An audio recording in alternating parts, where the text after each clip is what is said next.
दिल्ली के द्वारका सेक्टर 11 स्थित DDA ground में चल रहा नेशनल गांधी शिल्प बाजार एवं स्वलंब मेला आज 5वें दिन, जहां एक और लोग कपड़े, मिट्टी, पत्थर, बांस आदि से बनी कलात्मक वस्तुएं, बनारसी साड़ी, कालीन वगैरह की खरीदारी दल में तारीफों के पुल बांधते नजर आए। मेला आयोजक सीडीबी के सीजीएएम डॉक्टर एस आचार्य के नेतृत्व में अधिकारियों ने मेले के तकरीबन सभी कारीगरों की प्रशंसा की। उन्होंने कारीगरी में फ्यूजन और पैकेजिंग को जोड़कर उसकी मार्केटिंग बढ़ाने का जोर दिया।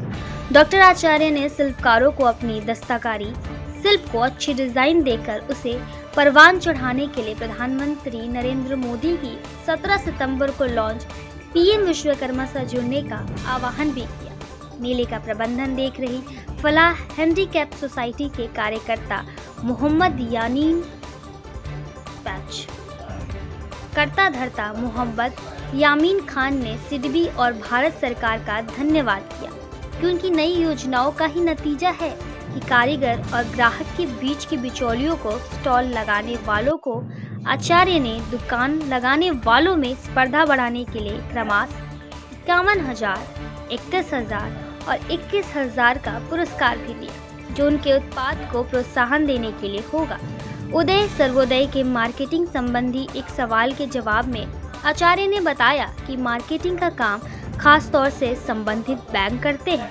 उन्होंने डिजिटल मार्केटिंग और डिजाइनिंग पर खास जोर दिया। एनके सोलंकी ने फलाह और आचार्य का आभार व श्रीमान Meena GAM NK Solanki, DGAM Sanjay Mishra, SDE Rishikesh Kumar, assistant manager आदि मौजूद रहे। कार्यक्रम का संचालन मुस्कान ने किया। डॉक्टर एस आचार्य, मुख्य महाप्रबंधक सिडबी न्यू दिल्ली।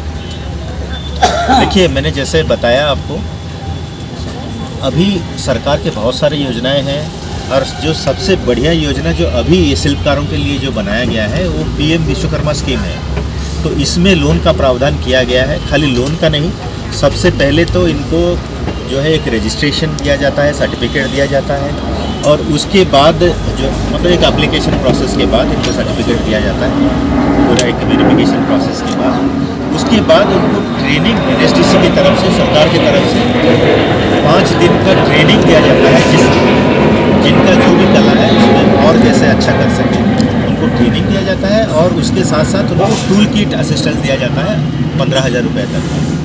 और उसके बाद जब उनका ट्रेनिंग ख़त्म हो जाता है तो उनको 1 लाख रुपये तक का बैंक ऋण जो है वो पूरा ऑनलाइन उपलब्ध कराया जाता है।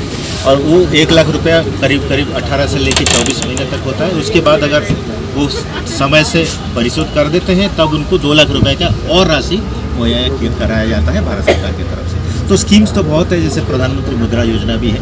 लेकिन क्या होता है, अभी ये जो नया आया है शिल्पकारों के लिए, ये सबसे बहुत बढ़िया स्कीम अभी बनाया गया है, जिसको हम पीएम विश्वकर्मा। जी देखिए, ये जो स्टॉल्स लगाए हैं हमारे 100 मित्रों ने इधर स्टॉल लगाए हैं, तो उनके लिए हमने जो 3 पुरस्कार का प्रावधान रखा है, उसमें जो क्राइटेरिया हमने चुना है उसमें 3-4 ऐसे जो मुख्य क्राइटेरिया हैं।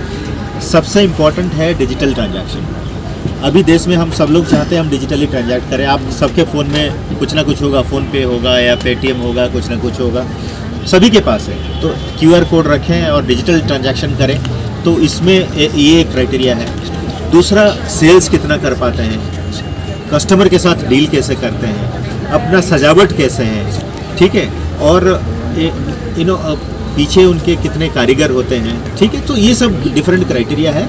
इसके माध्यम से हम चयन करेंगे, हम हमारे निर्णायक मंडल उनको मार्क देंगे उसके आधार पर, और लास्ट डे में हम इसको अनाउंस करेंगे। देखिए, ऐसा है, अगर मैं एक शिल्पकार हूँ और मुझे अपना सबसे बड़ा मॉनिटरिंग तो सेल्फ मॉनिटरिंग, अगर मैं लोन ले रहा हूँ अपनी तरक्की के लिए, तो ये मेरी नैतिक जिम्मेदारी है कि इसका सदव्यवहार मैं करूं, सदुपयोग मैं खुद करूं। बैंक जब लोन देती है उसके बाद बैंक का अपना मॉनिटरिंग का जो जैसे रेगुलर मॉनिटरिंग करते हैं वो लोग, वही है।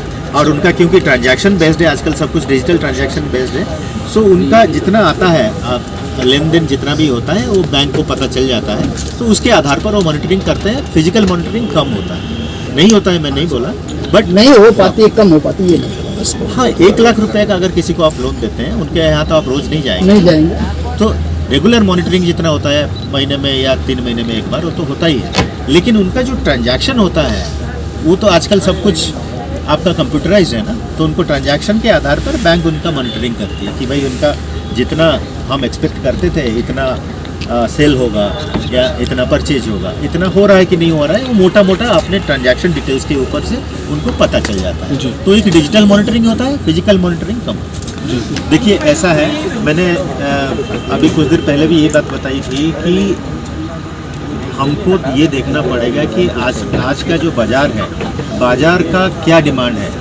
तो अपना जो प्रोडक्ट है उसको बाज़ार के हिसाब से ढालना पड़ेगा। अभी जो हमारे नए बच्चे आ रहे हैं, जो ज़्यादा जिनके पास सरप्लस कैश है, ठीक है, जो खरीदते हैं ज़्यादा, वो क्या करते हैं, वो चाहते हैं अपना पारंपरिक डिज़ाइन चाहते हैं, बट उसके साथ थोड़ा आधुनिक डिज़ाइन का भी अगर मिश्रण फ्यूजन हो तो उनको ज़्यादा अपील करता है। तो उसका जो आज की डिमांड है मार्केट का, जो हमारे मिलेनियल्स का, जो हमारे 20 से लेके 30 साल या 35 साल के जो युवा हैं, उनका ये डिमांड है कि उनका एक फ्यूजन प्रोडक्ट चाहिए, ट्रेडिशनल प्लस कंटेम्प्रेरी। तो उसके हिसाब से अपना जो कारीगरी को उनको ढालना पड़ेगा। इसलिए हम लोग क्या करते हैं कि हम इसको अकेले में नहीं करके भारत सरकार के जैसे वस्त्र मंत्रालय के साथ मिलकर हमने किया है। और एक बहुत बड़ा एरिया आप जब देखते हैं, हमारा 100 स्टॉल है, उनका 250 स्टॉल है, 300 स्टॉल है। एक तो है एक इसका एडवर्टाइजमेंट किया जाता है, सोशल मीडिया में उसको हम लोग जो है प्रचार प्रसार करते हैं, प्लस जैसे रेडियो जिंगल्स वगैरह हैं, उसके माध्यम से भी हम लोगों के पास इसको पहुंचाने का प्रयास करते हैं। जी।